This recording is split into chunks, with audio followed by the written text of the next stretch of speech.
Hello प्यारे बच्चों, आप सभी का मैं पुनः स्वागत करता हूं हिंदी मीडियम के इस नंबर 1 चैनल शुभम क्लासेस पर। मेरे प्यारे बच्चों, आज हम 3D में, जो कि आज तीसरा भाग है, आज जो थर्ड भाग है, ठीक है। अगर आपने फर्स्ट और सेकंड नहीं देखा है तो जाके देखिए। बहुत बेसिक से हमने आपको 3D पढ़ाने का प्रयास किया है, त्रिविमीय ज्यामिति।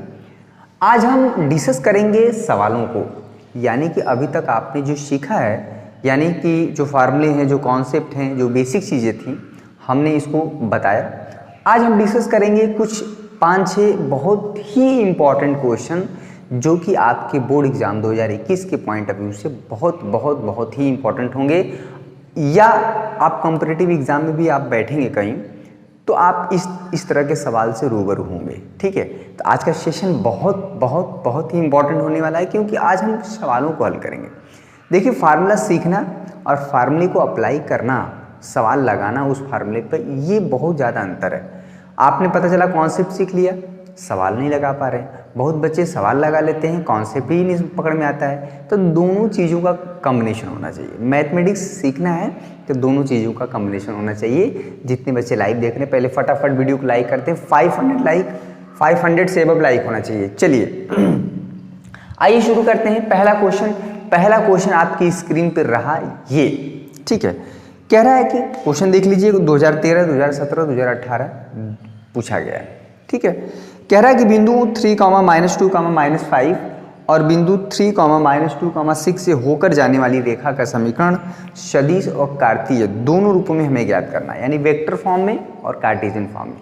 3 बार क्वेश्चन पूछा गया है। इजी क्वेश्चन है, 5 नंबर में आता है। 2 बिंदु दिए हैं बच्चा, दोनों के कोऑर्डिनेट भी दिए हैं। इन्हीं दोनों बिंदुओं से ना जो होके एक लाइन जा रही है, देखिए इन्हीं दोनों बिंदुओं से होके एक लाइन जा रही है। इसी लाइनिया का हमें समीकरण लिखना है, ठीक है।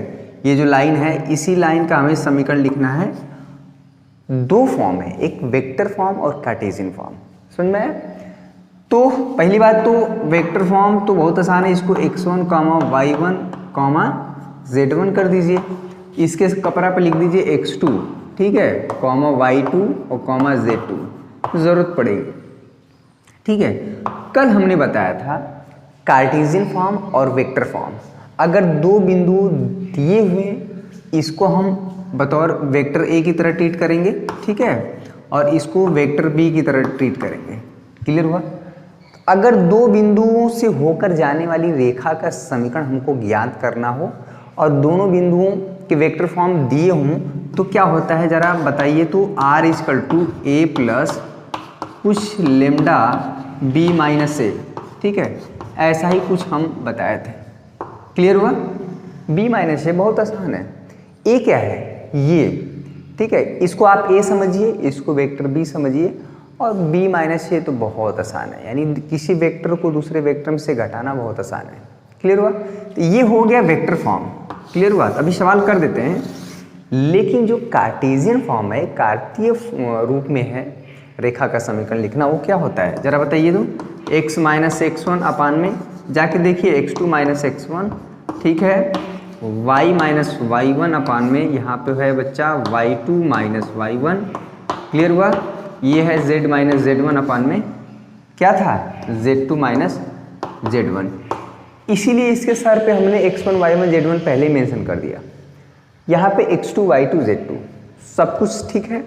कोई परेशानी, कोई दिक्कत, हैरानी, परेशानी, दुख, तकलीफ रहना चाहिए, होना ही चाहिए, है ही सब प्रॉब्लम है। आपको तो अलग कष्ट है, पेपर नहीं हो रहा है।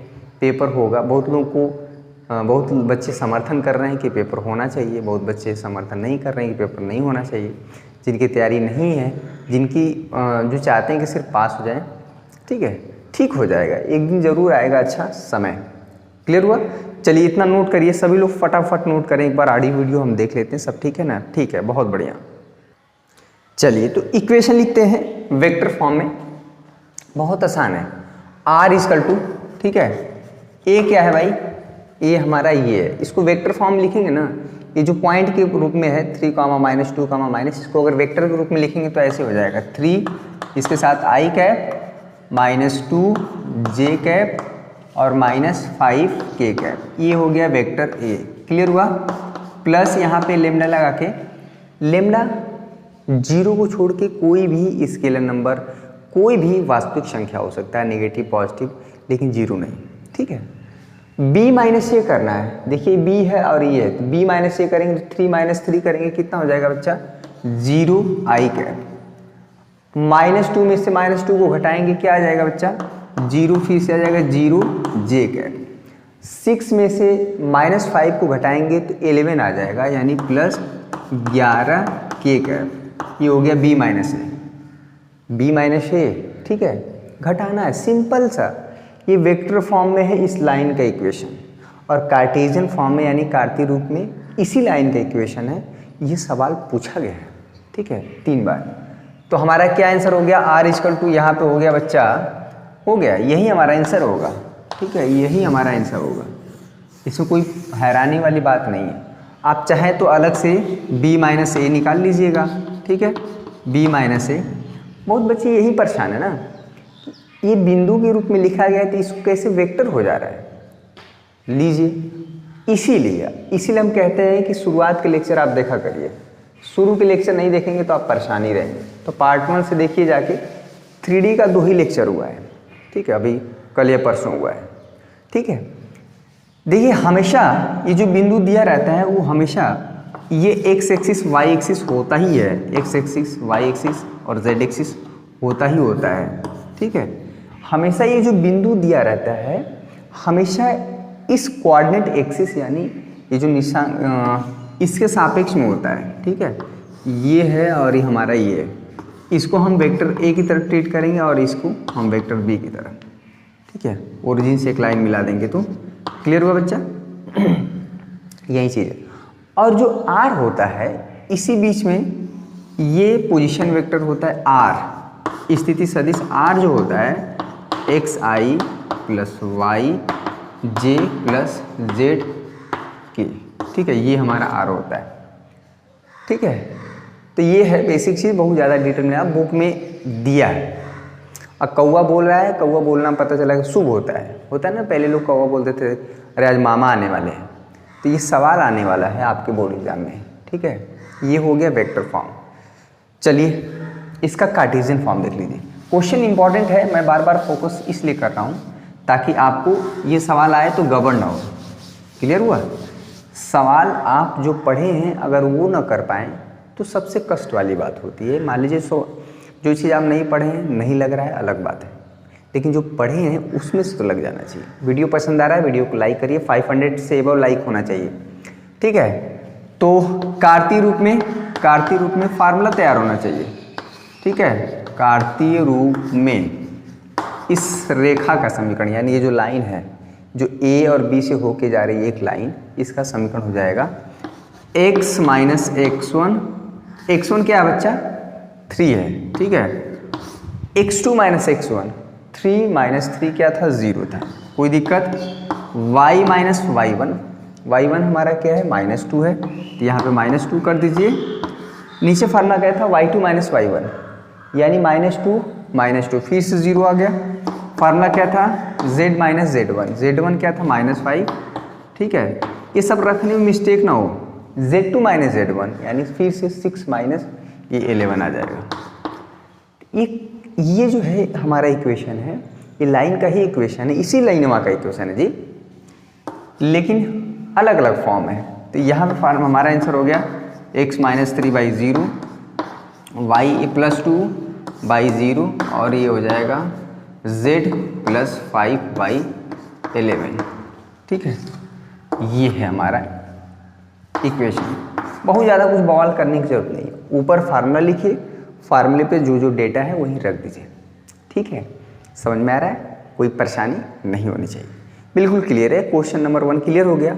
दूसरा क्वेश्चन देखिए। दूसरा क्वेश्चन मैक्सिमम क्वेश्चन करने का प्रयास करेंगे आज। चलिए नेक्स्ट क्वेश्चन है, आपके बुक का ही क्वेश्चन है, आपके बुक का दूसरा क्वेश्चन है। ठीक है, एक्सरसाइज 11.2 का दूसरा क्वेश्चन है आपके बुक का। मिक्स क्वेश्चन हम करा रहे हैं। ठीक है, इस क्वेश्चन की खासियत क्या है? हमें क्या करना है? कह रहा है कि दो बिंदु 1, -1, 2 और इससे होके जाने वाली जो लाइन है, ठीक है, और 0, 3, 2, 3, 5, 6 से होके जाने वाली लाइन दिखाना है कि एक दूसरे के लंबवत है। परपेंडिकुलर है। तो देखिए आप ऐसे देख के तो नहीं कह सकते हैं कि लीजिए साहब ये दोनों लाइन परपेंडिकुलर है, ऐसा तो कुछ है नहीं। आपको कोई ना कोई मैथमेटिकल ट्रीटमेंट करना पड़ेगा। क्लियर हुआ? देखिए क्या होगा, हमको पता है कि दो बिंदुओं से होकर जाने वाली लाइन का हम क्या निकाल सकते हैं बच्चा, दिक् अनुपात निकाल सकते हैं। यानी बिंदु P और Q से होके जाने वाली लाइन जो है इसका दिक् अनुपात निकाल सकते हैं। कैसे? इसमें मेंशन कर लीजिए x1, y1, z1, कोई दिक्कत? इसको मेंशन कर लीजिए x2, y2, z2, इसमें कोई दिक्कत? अरे इसमें क्या दिक्कत होना चाहिए भाई, x1, y1, z1, x2, y2, z2 है। ठीक है, तो बिंदु P और Q से होकर जो लाइन जा रही है इसका हम दिक् अनुपात निकाल देते हैं, A1, B1, C1 नाम दे देते हैं। ठीक है, तो रेखा, इसको लिख देते हैं रेखा PQ का दिक् अनुपात। ठीक है, देखिए कैसे निकलेगा, दिक् अनुपात। क्लियर हुआ बच्चा? उसको मान लेते हैं A1, ठीक है, इसको मान लेते हैं B1 और इसको मान लेते हैं C1। थोड़ा सा इधर लिख देते हैं, दूसरी वाली लाइन का भी निकालना है दिक् अनुपात। चलिए फटाफट करिए, देखते कितने बच्चे कर पाते हैं। बहुत बढ़िया, मेहनत करिए और लगे रहिए। ठीक है, A1 थोड़ा सा ही, इसीलिए तो शाम को 2 ही क्लास चल रही है। क्या फार्मूला होता है, x2 माइनस x1, यानी 3 में से 1 को घटा पाएंगे अपने जीवन काल में, 2 होगा। y2 माइनस y1, 4 में से -1 घटाएंगे तो -5 हो जाएगा ये। ठीक है, z2 माइनस z1, -2 में से ये 2 घटाएंगे तो -4 आएगा। ये हो गया पहली वाली लाइन का क्या, दिक् अनुपात, यानी ये लाइन L1। ठीक है, अब ये जो बिंदु R और A से होके जाने वाली जो लाइन है इसका दिक् अनुपात निकालते हैं। उसको नाम दे देते हैं A2, B2, C2। ठीक है, A2 क्या नाम दे देते हैं, B2, और यहाँ पे बच्चा C2। इसको मेंशन कर लेते हैं, इसको हम कर लेते हैं x3, y3 और यहाँ पे कर देते हैं z3। ठीक है, इसके कपड़ा आप लिख दीजिए x4, y4 और यहाँ पे z4। कोई दिक्कत? इसमें क्या होगा, x4 माइनस x3। ठीक है, यानी 3 माइनस 0 क्या हो जाएगा, 3 हो जाएगा। y4 माइनस y3 यानी 5 में से 3 घटाएंगे कितना आएगा बच्चा, 2, और 6 में से 2 घटाएंगे 4। क्वेश्चन भले ही ईजी हो लेकिन आपका कॉन्सेप्ट क्लियर करने के लिए यही सारे सवाल ही क्या हैं, इंपॉर्टेंट रोल निभाते हैं। ठीक है, चलिए अगर हमको पता है ये दूसरी वाली लाइन, यानी ये लाइन L2 का दिक् अनुपात है और ये लाइन L1 का है, समझ में आया? ये लाइन L2 है, यही दिखाना है कि दोनों लाइन परपेंडिकुलर है। देखिएगा L1 परपेंडिकुलर टू L2 हमको दिखाना है, वी हैव टू शो, हमको दिखाना है। तो ये बताइए, कल ही हमने बताया था कि अगर दो लाइन लंबवत हैं, परपेंडिकुलर हैं बच्चा, तो क्या होता है, A1 इंटू A2, ठीक है, B1 into B2 plus C1 into C2 हमारा क्या आना चाहिए, 0 आना चाहिए। अगर दो लाइन परपेंडिकुलर हैं तो उनकी जो है दिक् अनुपात का जो मल्टीप्लाई है, ये corresponding A1 into A2, B1 into B2 और C1 इंटू C2 का मल्टीप्लिकेशन का सम 0 आना चाहिए। ऐसा हमने कल बताया था। कल वाला सेशन नहीं देखिए, 20 से 25 मिनट तक ले रहे हैं क्लास। बहुत बच्चे कमेंट करेंगे सर 1 आवर की क्लास लीजिए। चलिए, आप बहुत अच्छा पढ़ रहे हैं, मुझे बहुत खुशी हो रही है, लेकिन यहाँ से अगर 1 घंटे का वीडियो बना लें तो उसको सेंड करने में 3-4 घंटे मुझे लग जाएंगे। ठीक है, इसलिए थोड़ा हम चाहते हैं कि फ़िलहाल कॉन्टिन्यूटी बने रहे। जैसे टाइम टेबल आता है नया, वैसे हम लोग फिर से पूरा झोंक देंगे ताकत। चलिए, तो A1 इंटू A2 क्या है बच्चा, 2 इंटू 3 कितना हो जाएगा, 6, B1 इंटू B2 5 इंटू 2 कितना हो जाएगा, 10, C1 इंटू C क्या है, -4 इंटू 4 कितना हो जाएगा बच्चा, 16, 10 6 16, 16 माइनस 16 करेंगे 0, यानी A1 इंटू ये हमारा 0 आ रहा है। अगर ऐसा है तो ये तभी संभव है जब दोनों लाइन क्या है, परपेंडिकुलर है, यानी L1 line perpendicular to L2 हमने सिद्ध कर दिया। ये कंडीशन है कि अगर दो लाइन परपेंडिकुलर हैं तो इनका मल्टीप्लाई ये 0 आएगा, आ रहा है, तो इसलिए दोनों लाइन क्या है, लंबवत है। क्लियर हो गया, बहुत बढ़िया। दूसरा क्वेश्चन क्लियर हो गया। तीसरा देखिए, तीसरा बहुत मजेदार क्वेश्चन है। तीसरा क्वेश्चन तीसरा क्वेश्चन आपके स्क्रीन पे रहा ये, ठीक है। तीसरा क्वेश्चन आपके बुक का ही है, लेकिन ये सारे सवाल आए हुए हैं बोर्ड एग्जाम में। कह रहा है बिंदु 1, 2, 3 से होके जाने वाली रेखा का समीकरण ज्ञात करना है जो कि इस सदिश के क्या है, समांतर हो। ठीक, सवाल समझ लीजिए, क्वेश्चन आपके स्क्रीन पे दिख रहा है, एक बार समझ लीजिए, उसके बाद बहुत आसान है। देखिए, हमें एक ऐसी लाइन का इक्वेशन लिखना है, 3D की बात हो रही है, त्रिविमीय ज्यामिति, जो बिंदु 1, 2, 3 से होके जा रही है, यानी कि एल, ठीक है। इसी लाइन का इक्वेशन लिखना है एल का, जो बिंदु इससे होके जा रही है 1, 2, 3 और इस वेक्टर के समांतर है, यानी ये जो लाइन एल है इसी वेक्टर के पैरेलल है। तो ये बताइए, वेक्टर फॉर्म हम बता देते हैं, अभी हम कल ही बताए थे, इसको हम नाम दे देते हैं वेक्टर बी, क्लियर हुआ। और इसको नाम दे देते हैं, अगर इसको वेक्टर के रूप में लिखेंगे, ठीक है, तो ये हो जाएगा वेक्टर ए, क्लियर हुआ। 1, 2, 3 को अगर वेक्टर के फॉर्म में लिखेंगे तो आप हो जाएगा 1 × i cap plus 2 × j cap plus 3 × k cap, ठीक है, और ये वेक्टर बी। तो कल ही हम बताए थे कि अगर एक दिए हुए बिंदु से होकर जाने वाली लाइन और एक दिए हुए वेक्टर के पैरेलल जो है लाइन का हमें इक्वेशन लिखना हो, सबसे पहला फार्मूला था बच्चा r = a plus lambda into b. जल्द ही हम लोग 2022 का बैच लॉन्च करेंगे, ठीक है। बिल्कुल परेशान नहीं होना है, पढ़ते रहना है। देखिए, ये वेक्टर ए की तरह काम करेगा और ये वेक्टर बी की तरह, इसी फार्मूले में रख देना है, काम खत्म। लेकिन बात है ना कि जब आप पहली बार ये सवाल देखेंगे तो आपको बड़ी परेशानी होगी कि क्या दिया है, कहाँ वेक्टर, कैसे क्या, ठीक है। तो इस पॉइंट जो बिंदु के रूप में है इसको वेक्टर के रूप में समझना जरूरी है।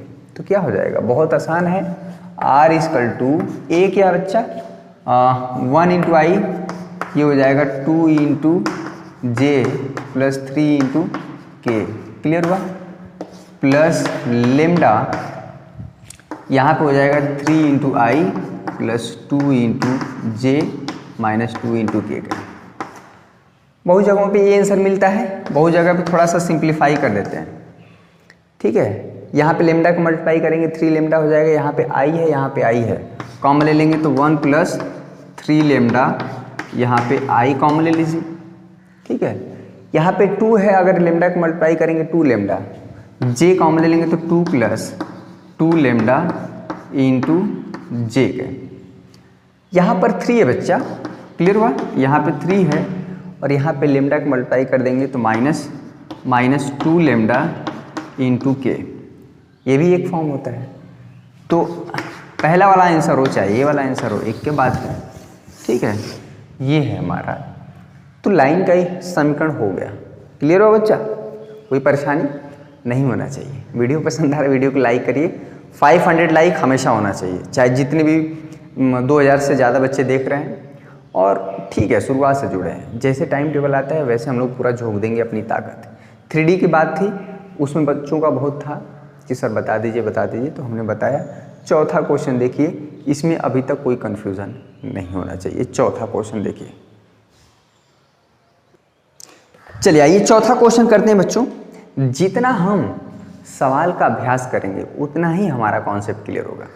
पहले हमने फार्मूले को डिस्कस किया, पहले दिन छोटे मोटे क्वेश्चन कराएं, 3D का एकदम बेसिक शुरू किए थे, जाके देखिए, ठीक है। इसके बाद आप कौन सा चैप्टर पढ़ना चाहेंगे ज़रा बताइए, सभी बच्चे कमेंट करके बताएं कौन सा चैप्टर पढ़ना चाहेंगे। नेक्स्ट क्वेश्चन, चौथा क्वेश्चन आपकी स्क्रीन पर रहा है ये, ठीक है। क्वेश्चन आप पढ़ लीजिए, कह रहा है कि उस रेखा का कार्तीय समीकरण ज्ञात कीजिए जो बिंदु -2, 4, -5 से होकर जाती है और साथ में इस रेखा के समांतर है। यानी कि हमें ध्यान देने वाली बात है कि वेक्टर फॉर्म में पूछ रहा है कि कार्टेशियन फॉर्म यानी कार्तीय रूप में पूछ रहा है। ये इंपॉर्टेंट है, हमेशा आप वेक्टर फॉर्म में ही आंसर बताएं, ऐसा जरूरी नहीं है। जिस फॉर्म में कह रहा है उसी फॉर्म में आपको बताना है। सवाल आपके सामने स्क्रीन पे दिख रहा है, आप नोट कर लीजिए, स्क्रीनशॉट ले लीजिए, आपके बुक का ही सवाल है, आप खोजेंगे मिल जाएगा। हमें एक ऐसे लाइन का इक्वेशन लिखना है जो बिंदु -2, 4, -5 से होकर गुजर रही है लाइन, ठीक है। ये जो लाइन है इसी का समीकरण लिखना है। तो कार्टेशियन फॉर्म में, इसको तो पहले x1 y1 z1 कर दीजिए, और साथ में एक लाइन है, ये जो है ना बच्चा, एक लाइन का इक्वेशन है, और ये लाइन कैसा है, जो बिंदु -3, 4, -8 से पास हो गया, और इस लाइन का जो दिक् अनुपात है 3, 5, 6 है, ठीक है। और हमको पता है कि ये जो लाइन है इसका जो दिक् अनुपात है 3, 5, 6 है, और जब दो लाइन समांतर होती हैं, यानी ये जो लाइन है और ये जो लाइन है, ठीक है, ये समांतर है, ठीक है, इसको L1 नाम दे दीजिए, इसको L2। ये जो लाइन है, ये लाइन का इक्वेशन है भाई, एक ऐसी लाइन है जो बिंदु -3, 4, -8 से पास हो रही है, जिसका दिक् अनुपात 3, 5, 6 है। यानी इस लाइन का जो दिक् अनुपात है वो 3 है, 5 है, 6 है, ठीक है। चूंकि यह लाइन इसके समांतर है, इस लाइन का भी जो दिक् अनुपात होगा वो 3, 5, 6 होगा। जैसे कि हम लोग क्लास 11th में पढ़े हैं कि अगर दो लाइन समांतर हैं, 2D की बात कर रहे हैं, तो उनका प्रवणता बराबर होता है, यानी m1 = m2। उसी तरह से अगर दो लाइन समांतर होता है तो यहाँ पे उनका दिक् अनुपात बराबर होता है, यानी कि इस लाइन का जो A होगा वो होगा 3, ठीक है, जो B होगा समझ लीजिए 5, और C जो होगा 6। हमको पता है कि अगर किसी भी लाइन का इक्वेशन हम लिख सकते हैं कार्टेशियन फॉर्म में, अगर एक वह लाइन एक दिए हुए बिंदु से पास कर रही हो और साथ में उसका दिक् अनुपात पता हो। क्या फार्मूला होता है ज़रा बताइए तो, x - x1 a, ठीक है, y - y1 b, समझ में आ रहा है। फार्मूला इसीलिए हम पहले दिन बताए थे, आज सवाल हम कर रहे हैं तो फार्मूला फिर से रिमाइंड हो रहा है ना। चलिए बहुत बढ़िया, z - z1, जहाँ पे चारों तरफ निराशा है वहाँ पे एक आशा की उम्मीद हमने जगाया हुआ है। आप पढ़ते रहिए, हम पढ़ा रहे हैं, कोई दिक्कत नहीं है, ठीक है। चलिए तो क्या होगा, रखिए सब वैल्यू, x - x1, x1 ये बिंदु है बच्चा, -2, तो यहाँ पे ऑलरेडी माइनस है और x1 की वैल्यू ऑलरेडी माइनस है तो प्लस हो जाएगा, बाई a की वैल्यू क्या है 3, ठीक है, y - y1 कितना है 4। ये x1 y1 z1 वो बिंदु है जिससे होके लाइनवा गुजर रही है, समझ में आया। बाई b क्या है बच्चा 5 है, क्लियर हुआ, और z - z1 क्या है -5, ऑलरेडी प्लस हो जाएगा, और c की वैल्यू क्या है यहाँ पे 6। तो ये इस लाइन का इक्वेशन हो गया, किस लाइन का, ये वाली लाइन का। देखिए दो चीज़ मिला, कार्टेशियन फॉर्म में इक्वेशन लिखने के लिए दो चीज़ चाहिए, एक तो उस लाइन का दिक् अनुपात ABC मिल जाए, जो कि हमको ABC इस लाइन की सहायता से मिला है, और x1 y1 z1 क्वेश्चन में दिया ही है कि इस बिंदु से होकर लाइन जा रही है, हो गया।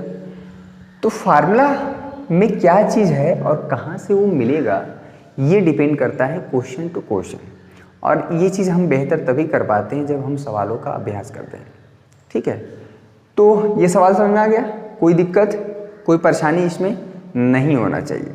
और जो बच्चे बिल्कुल अच्छे से पढ़ना चाहते हैं, शुरुआत से पढ़ना चाहते हैं, तो ऑलरेडी हमने प्लेलिस्ट बना दिया है, अवकलन समाकलन का अलग और साथ में बाकी जो 56 नंबर है उसका अलग, क्लियर हुआ। कोई परेशानी हो तो आप कमेंट करके प्लीज़ बताइए। आज सारे बच्चों का हम कमेंट का रिप्लाई देंगे, सारे बच्चों का कमेंट का रिप्लाई देंगे, ठीक है। बहुत अच्छा मोमेंटम बना था बीच में पढ़ाई का, काफ़ी अच्छा, बच्चे भी काफ़ी संख्या में जुड़ रहे थे, लेकिन कोई बात नहीं, बुरा वक्त है, गुजर जाएगा और अच्छे दिन आएंगे, ठीक है। मोदी वाले अच्छे दिन नहीं भैया, हम लोग के अच्छे दिन आएंगे, समझ में आया। तो ये 4-5 क्वेश्चन हमने कराए। अभी आप जाके किताब खोलिए और सारे सवाल करिए, आपको समझ में आएंगे। विद्या क्वेश्चन बैंक हो, कहीं से भी कुछ भी सॉल्यूशन फॉल्यूशन देके करिए, मेरा मेन काम था कॉन्सेप्ट सिखा देना, ठीक है। तो अच्छा, प्लेन में एक बच्चा बोल रहा था ना कल कि सर दो रेखाओं के बीच का जो कोण है वो हट गया। अरे वो दो रेखाओं के बीच का कोण नहीं हटा है, दो प्लेन के बीच का कोण हटा है, ठीक है। इसमें दो है, एक रेखा पढ़ना है और एक समतल पढ़ना है, ठीक है। समतल में मैक्सिमम चीज़ें हट गई हैं, प्लेन में थोड़ा सा बाकी, वो पढ़ने की ज़रूरत नहीं है, रेखा से ही सवाल बन जाते हैं, ठीक है। तो मेरे प्यारे बच्चों, आज का सेशन कैसा लगा? पांचवा क्वेश्चन अपने से करिए, कुछ क्वेश्चन ढूंढिए, एग्जाम्पल है, एक्सरसाइज है। और ऑलरेडी अगर पूरा आपको देखना है तो हमने प्लेलिस्ट की बात छोड़िए, वहाँ पे एप्लीकेशन इंस्टॉल कर लीजिए शुभम क्लासेस अपने मोबाइल के प्ले स्टोर से। वहाँ पे मैंने वीडियो बनाया हुआ है, पूरा आपको सिस्टमेटिक वे में वीडियो मिल जाएगा। ठीक है, तो आज के लिए बस इतना ही। आज का सेशन कैसा लगा, क्वेश्चन आपको समझ में आए तो इस बात के लिए आप लाइक कर सकते हैं और साथ में कमेंट करिए कि इसके बाद आप चैप्टर कौन पढ़ना है। एक आध 5-10 क्वेश्चन और करा देंगे इसमें। ठीक है, तो आपका ये कॉन्सेप्ट क्लियर हो जाएगा। 11.1 और 11.2 ही पूरा पढ़ के जाएंगे तो काम बन जाएगा। आज के लिए बस इतना ही मेरे प्यारे बच्चों, कल मिलते हैं इसी जोश जुनून के साथ। तब तक के लिए बहुत बहुत शुक्रिया। जय हिंद, जय भारत।